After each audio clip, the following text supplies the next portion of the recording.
नमस्कार, आप देख रहे हैं मुद्दा। मैं हूं आपके साथ अक्षय सिंह। आज से दक्षिण अफ्रीका में होने वाले ब्रिक्स शिखर सम्मेलन में प्रधानमंत्री मोदी शामिल हो रहे हैं। इस शिखर सम्मेलन पर पूरी दुनिया भर की निगाहें टिकी हैं। दरअसल 22 से 24 अगस्त तक जोहान्सबर्ग में होने वाले सम्मेलन के एजेंडे में कई ऐसे मुद्दे शामिल हैं जो वैश्विक राजनीतिक और आर्थिक व्यवस्था को बदल सकते हैं। इसकी ताकत का अंदाजा इसी बात से लगाया जा सकता है कि 45 देश इसमें शामिल होने के लिए तैयार। सम्मेलन के पहले सऊदी अरब समेत 8 अरब देशों ने इसमें शामिल किए जाने का आग्रह किया। वहीं भारत की सबसे बड़ी चिंता यह है कि ब्रिक्स चीन केंद्रित ब्लॉक न बन जाए, जबकि अमेरिका को इसलिए चिंता सता रही है क्योंकि इसके एजेंडे में ब्रिक्स के विस्तार के साथ साथ आपस में स्थानीय मुद्रा के जरिए व्यापार पर भी चर्चा होनी। इससे डॉलर की मांग पर भारी असर पड़ सकता है। सबसे पहले एक रिपोर्ट आपको दिखाते हैं।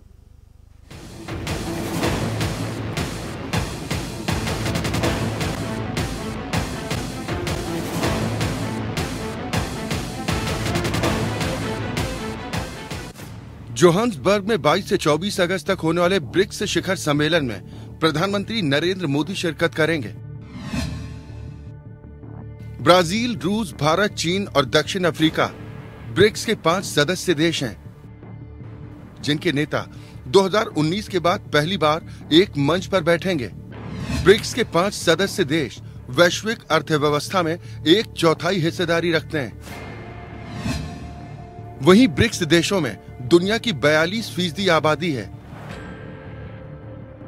यह आंकड़ा बता रहा है कि ब्रिक्स दुनिया में कितना बड़ा स्थान रखता है। इस वर्ष का विषय ब्रिक्स और अफ्रीका रखा गया है। इस सम्मेलन में पीएम मोदी, चीन के राष्ट्रपति शी जिनपिंग समेत सभी देशों के प्रमुख शामिल हो रहे हैं, लेकिन रूस के राष्ट्रपति व्लादिमीर पुतिन शिखर सम्मेलन में हिस्सा नहीं लेंगे।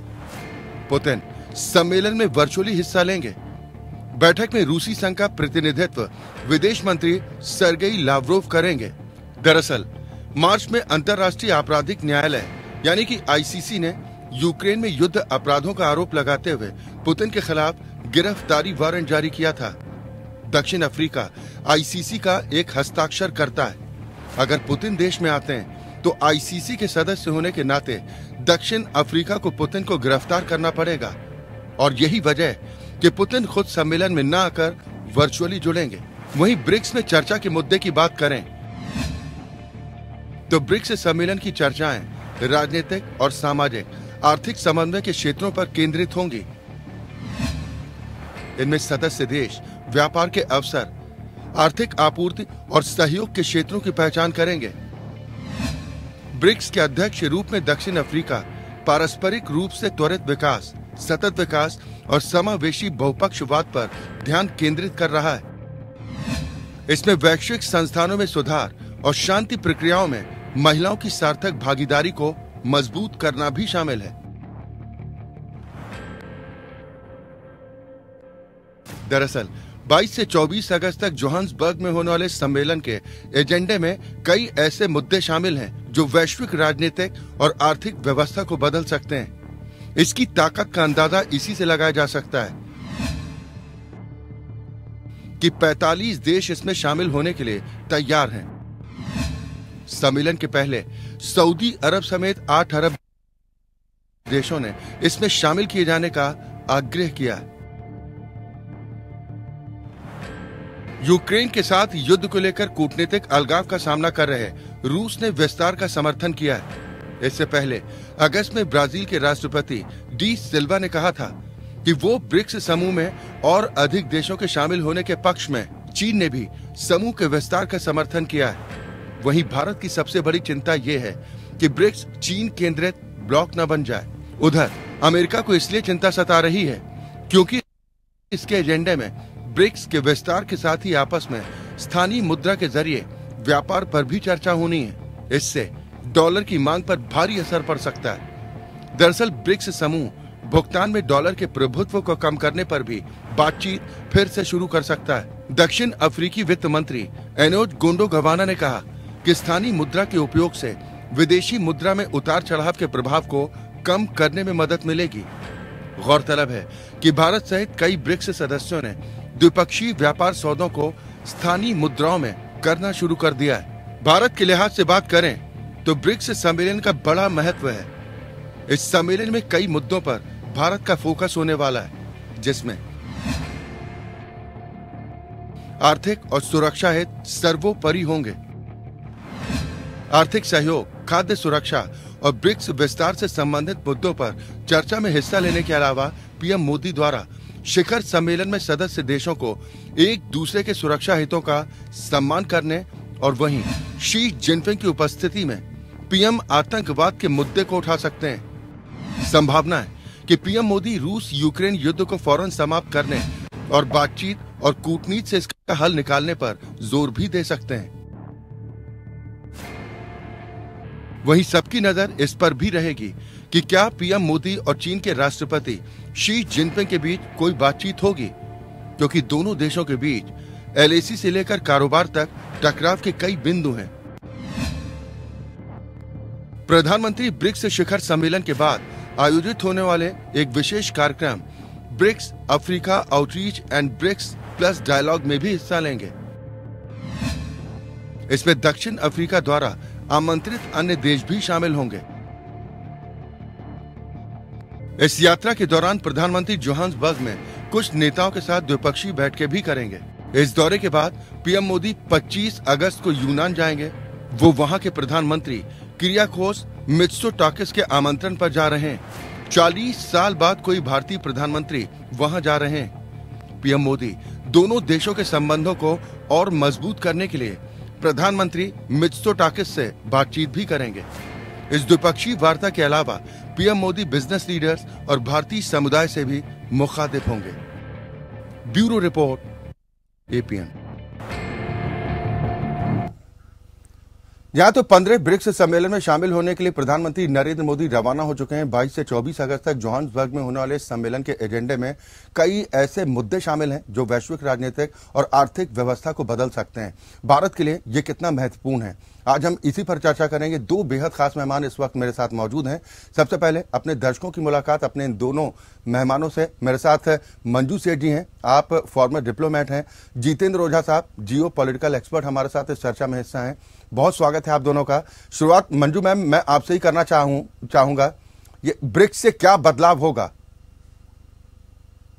बदलाव तो इतना अभी इमीडिएट नहीं दिखेगा, बट हाँ जो मुद्दे डिस्कशन के लिए हैं एजेंडा पे जो है उस पे आगे चल के महत्वपूर्ण आई थिंक बदलाव आने की संभावना है।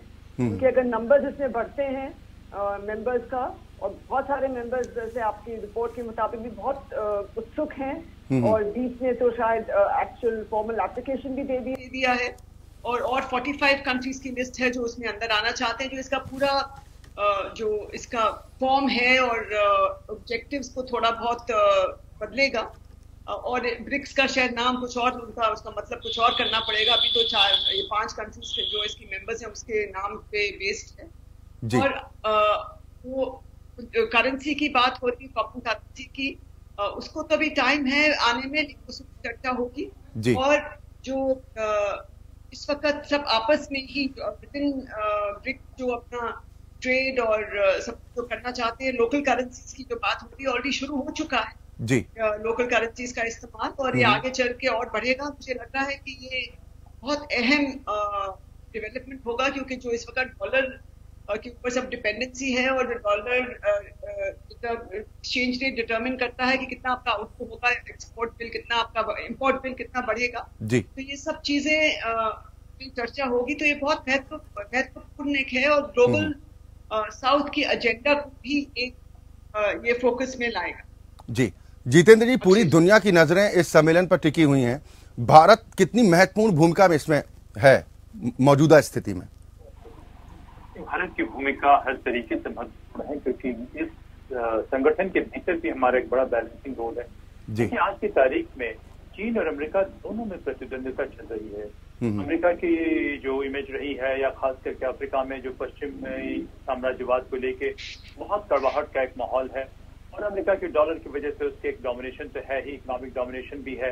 तो बहुत सारे जो है पोस्ट कॉलोनियल डेमोक्रेसीज कहें या साउथ जिसे हम कहते हैं उन देशों को कहे, तो उनको ये पसंद नहीं है। लेकिन चीन का भी एक देखा जाए तो न्यू इंपीरियलिज्म का एक नया उन्होंने एक इजाद, और ये भी दिखा रहा है कि इतने सारे देश आना चाहते हैं। चीन के क्लाउड तो बढ़ रही है, लेकिन चीन के क्लाउड बढ़ने के साथ साथ जो है एक कंसर्न है भारत के वो जहां तक देखा जाता है कि जितने दूसरे देश हैं, खास करके अफ्रीका कहें या सेंट्रल एशिया कहें या फार ईस्ट कहें, इन दोनों ब्लॉक के अलग हैं, तो सभी में भारत को लेकर बहुत उत्सुकता है। लेकिन हमारी इकोनॉमिक मसल उतनी नहीं है जितनी चीन की है या जितनी अमेरिका की है। हम उस लीग में नहीं है, इस बात को हमें मानना पड़ेगा कि चीन में 5 से 6 गुना अधिक है और टेक्नोलॉजिकल और इकोनॉमिक दोनों में हमसे बहुत अधिक आगे है। लेकिन फिर भी इस रीजन में रहने के अलावा हमारा एक बैलेंसिंग रोल है, हम एक डेमोक्रेसी है और आप देखें कि अफ्रीका में भारत की बहुत ज्यादा एक्सेप्टेबिलिटी है सब कुछ होने के बावजूद। हालांकि चीन का इन्वेस्टमेंट बहुत अधिक है, चीन का मार्केट कंट्रोल बहुत अधिक है, चीन के पास बहुत सारे पोर्ट्स हैं, ग्लोबल प्रेजेंस चीन का बहुत अधिक है। तो ये जो दुनिया का एक बहुत बड़ा हिस्सा है, अगर आप उसमें देखें, लोग न तो अमेरिकी या पश्चिमी साम्राज्यवाद को पसंद करते हैं या उनका थोड़ा बहुत सारे लिबरलिज्म होने के बावजूद थोड़ा एक जो रवैया है, बड़ा कॉन्डेसेंडिंग रवैया रहा है, वो बराबर नहीं समझते हैं दूसरे लोगों को। तो उससे एक थोड़ी सी मैं कहूंगा कि एक एलियनेशन तो है ही है इसमें, इस बात को हम नकार नहीं सकते हैं, लेकिन चीन से भी नहीं है। तो यहाँ पे मुझे लगता है कि भारत का कुल मिला के रोल बड़ा बैलेंसिंग होगा। लेकिन चीन जो ऐसी बॉडीज को आप देखें लेके अमेरिका को चैलेंज करने की जो कोशिश कर रहा है, भारत का उस पर भी बड़ा मॉडरेटिंग इन्फ्लुएंस होगा, क्योंकि चीन की जितने ऑटोक्रेटिक देश हैं उन तमाम देशों में चीन की बहुत अधिक इन्फ्लुएंस है। चीन ने क्या काम किया है कि एक सर्वेलेंस स्टेट का मैकेनिज्म दे दिया है।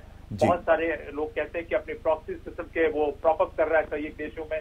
तो संभव है उन देशों की सरकारें जो है, वो सरकारों में से कुछ लोग हैं जो चीन के तो साथ में है, लेकिन वहां की जनता में गुडविल भारत के प्रति बहुत अधिक है, वहां की सरकारों में भी है। क्योंकि सभी ने देखा कि चीन अगर लोन भी देता है कुछ देशों को, तो लोन के वो ट्रैक में फंस जाने के बाद जो है उनके पास कोई दूसरा रास्ता नहीं होता, बल्कि चीन के हाथों में शोषण उनका होता है, उसको लेके एक चिंता रहती है। तो मुझे लगता है कि कुल मिला के भारत का बहुत ही बैलेंसिंग एक्ट ये रहेगा।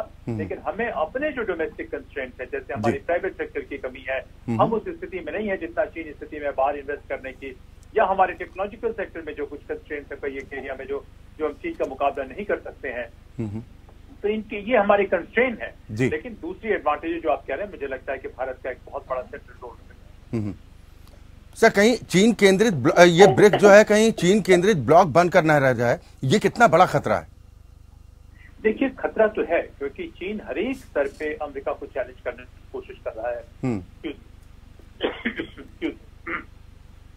तो इसी वजह से जो है चीन चाहता है कि जो डॉलर को डी-डॉलराइजेशन की बात वो कर रहा है, या कई एक जगह वो चैलेंज भी करने की कोशिश कर रहा है कि चाइना सेंट्रिक वर्ल्ड की जो आप बात कर रहे हैं। देखिए कि 100 से अधिक पोर्ट है दुनिया भर में, वो या तो चाइना ओन करता है या उसकी मैनेजमेंट चाइना के पास है।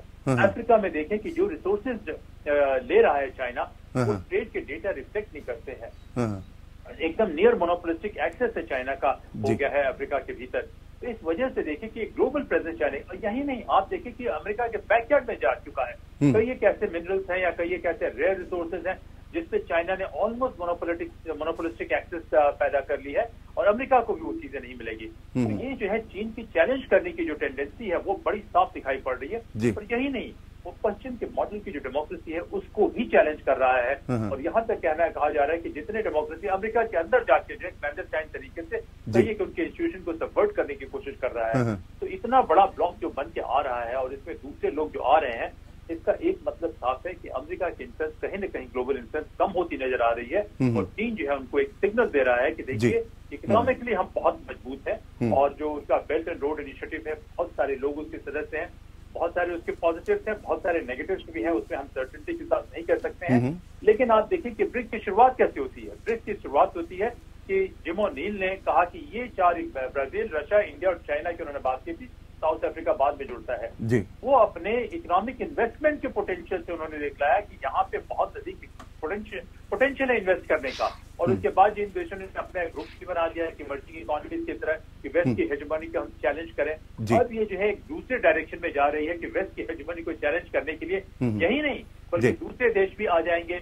तो ये आप जो कह रहे हैं कि आपका जो असेसमेंट है, कहेंगे चाइना सेंट्रिक ग्रुप तो नहीं बन जाएगा, चाइना उसे चाइना सेंट्रिक ग्रुप बनाने की पूरी कोशिश कर बिल्कुल कोशिश चाइना की तरफ से पूरी होगी जैसा आपने कहा। लेकिन मंजू मैम, ये सम्मेलन भले ही जोहान्सबर्ग में हो रहा हो, लेकिन अमेरिका की निगाहें टिकी हुई हैं, और भारत और अमेरिका के बीच में पिछले कुछ वर्षों से कहा जाए रिश्तों में प्रगाढ़ता पहले के मुकाबले काफी बढ़ी है।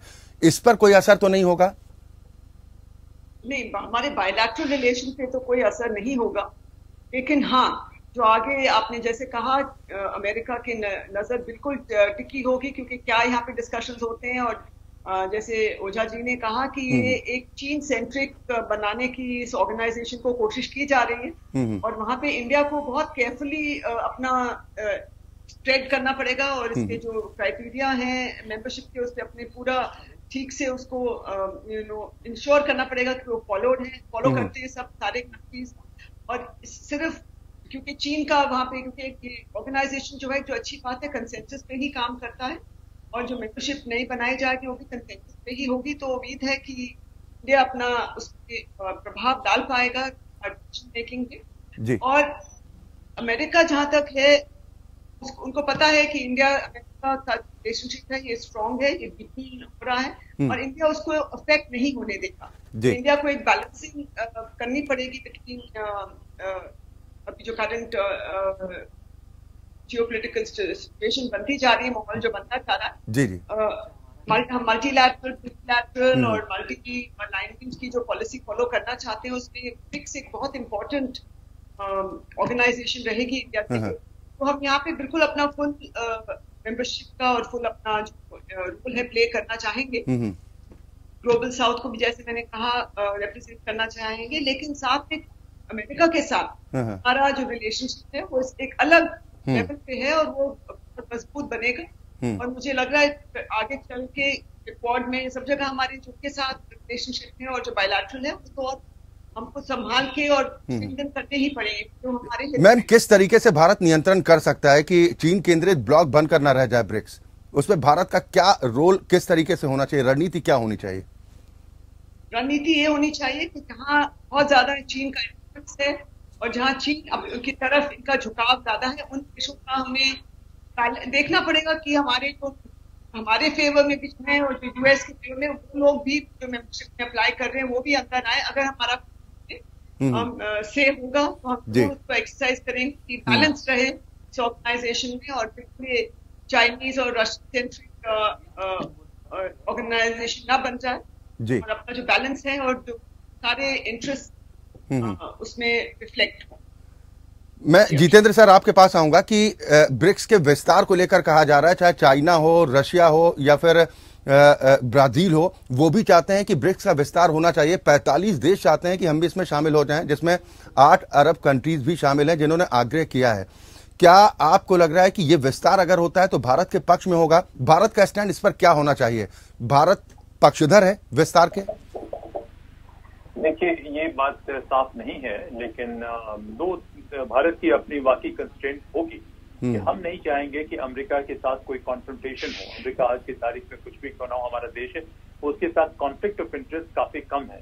सिवाय इसके हम चाहते हैं कि अमेरिका रिसेप्टिव हो, जो हमारे नेशनल सिक्योरिटी के इंटरेस्ट है, खास करके चाइना को जिस तरीके से उसने बढ़ाया, पाकिस्तान को लेके या इस्लामिक रेडिकलिज्म को कई एक इशू पे, या इवन रशिया को कमजोर करने की जो अमेरिका की पॉलिसी है, वो भी हमें लगता है कि वो यहाँ पे स्ट्रेटेजिक बैलेंस को बिगाड़ेगा। लेकिन उसके बावजूद अमेरिका हमारा मित्र है, उसको हम कभी कन्फ्रंट नहीं कर सकते हैं। चाइना के साथ कॉन्फ्लिक्ट ऑफ इंटरेस्ट है।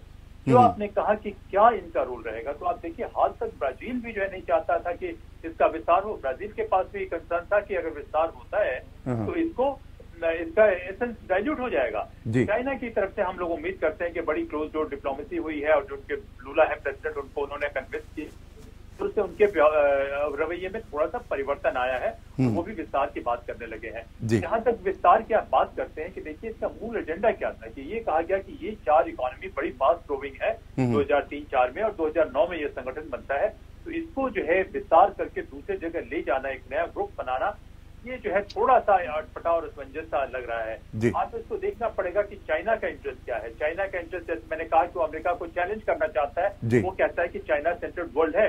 हमारा इंटरेस्ट क्या है कि न तो हम चाइना सेंट्रड वर्ल्ड चाहते हैं, न यूएस डोमिनेटेड वर्ल्ड चाहते हैं। हम चाहते हैं कि हमें स्पेस मिले। इसमें रशिया का इंटरेस्ट क्या है? रशिया को देखिए पूरी तरीके से आइसोलेट कर दिया गया है, खासकर के यूक्रेन की लड़ाई के बाद। और बहुत सारे फैक्टर हैं कि नेटो की ब्यूरोक्रेसी है जिसने अपना एजेंडा बना लिया कि पुतिन साहब को एकदम टोटली कंटेन करना है, आइसोलेट करना है, उनके घर तक चले गए। अब जो है उस आइसोलेशन में रशिया भी चाहता है कि कुछ ऐसा प्लेटफॉर्म बने कि इस आइसोलेशन से हम बाहर निकले, और अमेरिका का जो ये दखल है उसको थोड़ा कम करें, कुछ डाइल्यूट करें। जहां तक, और उस वजह से ऐसे ग्रुप के एक्सपेंशन में चाहता है कि एक नया प्लेटफॉर्म मिलेगा बहुत सारे देशों के साथ ट्रेड करने का और इंटरेक्ट करने का उसका मौका मिलेगा। तो ये जो अमेरिका को डिफाई करने का एक बहुत बड़ा प्लेटफॉर्म बन सकता है, तो रशिया के इंटरेस्ट में भी है, चीन का मैंने बताया। अब जहां तक भारत का सवाल है कि नहीं, हम साउथ के भी सबसे बड़े स्पोक्स पर्सन है, सबसे बड़े रिप्रेजेंटेटिव है। हमारे कुछ एक कंस्ट्रेंट है, जरूर हम उसको मानते हैं, लेकिन सब मिला के एक अच्छी बात ये हो रही है कि हम भी डॉलर के डोमिनेशन में विश्वास नहीं करते हैं। तो हमारे कुछ एरिया में इंटरेस्ट कॉन्फ्लिक्ट होते हैं, कुछ एरिया में कन्वर्ज करते हैं, और इसमें कुल मिला के यही होगा कि हमारा जो साउथ का है कोई जो फॉर्मेशन है या दूसरा तरीका है, जो नैम पहले था, नैम का नाम भले ही हम बदल दें, लेकिन उस टाइप के ऑर्गेनाइजेशन में हमारी अभी भी रेलेवेंस है, उनके साथ हम रहे, इसमें हम बातचीत करते रहे, अमेरिका में भी बातचीत करते रहे, और इन दोनों के कंपटीशन में जो बड़ा स्पेस निकल के आता है वो स्पेस हमारे लिए सबसे ज्यादा फायदेमंद होगा। बिल्कुल। अंत में मैं मंजू मैम आपसे ये जरूर समझना चाहूंगा कि तकरीबन 40 साल बाद कोई भारतीय प्रधानमंत्री है जो ये ब्रिक्स सम्मेलन के बाद यूनान का दौरा भी करने जा रहे हैं, ये कितना महत्वपूर्ण है और इतना अरसा क्यों लगा यूनान पहुंचने में, और यूनान जाके क्या हासिल होगा? यूनान तो बहुत सालों के बाद जा रहे हैं, लेकिन आप जानते हैं हमारे बहुत एक सिविलाइजेशनल लिंक्स रहे हैं ग्रीस के साथ हमेशा, और ये एक इम्पोर्टेंट कंट्री भी है मेडिटरेनियन में, और ये जो हम नया एक जो प्रीवियस पोर्ट है वहाँ पे उसके साथ डिस्कशंस हो रहे हैं कि एक नया रूट बनाया जाए फॉर एक्सपोर्ट्स फ्रॉम इंडिया या trade between India and Europe. तो एक बहुत ही महत्वपूर्ण एक पोर्ट है वहाँ पे, और ग्रीस ने उसको मान लिया है कि हम इंडिया की पार्टिसिपेशन, इंडिया की कोऑपरेशन चाहिए, और ये और हमारे डिफेंस टाइज भी हमने उनके साथ डिफेंस कोऑपरेशन भी की है, डिफेंस एक्सरसाइजेस में भी पार्ट लिया है।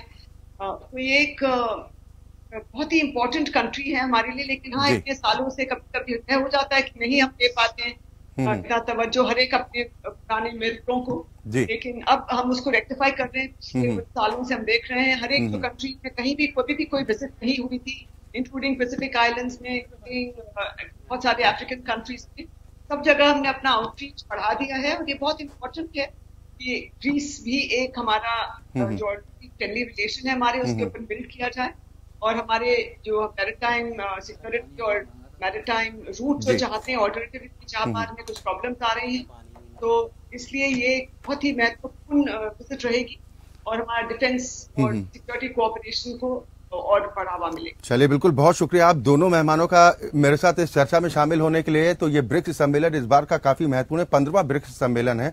हालांकि ब्रिक्स में शामिल होने के लिए तमाम देश आग्रह भी करते दिखाई दे रहे हैं। भारत के लिए इस बार का ब्रिक्स सम्मेलन काफी महत्वपूर्ण है, क्योंकि माना जा रहा है कि तमाम ऐसे मुद्दे हैं, और खासतौर पर जो स्थानीय मुद्दा पर जो व्यापार को लेकर है उसको लेकर क्या कुछ स्ट्रेटेजी बनती है, और ये ब्रिक्स सम्मेलन भारत के लिए कितना मुफीद साबित होता है ये तो सम्मेलन के बाद ही पता चल पाएगा। फिलहाल मुद्दा में अभी के लिए बस इतना ही, लेकिन एपीएन न्यूज में खबरों का सिलसिला लगातार जारी।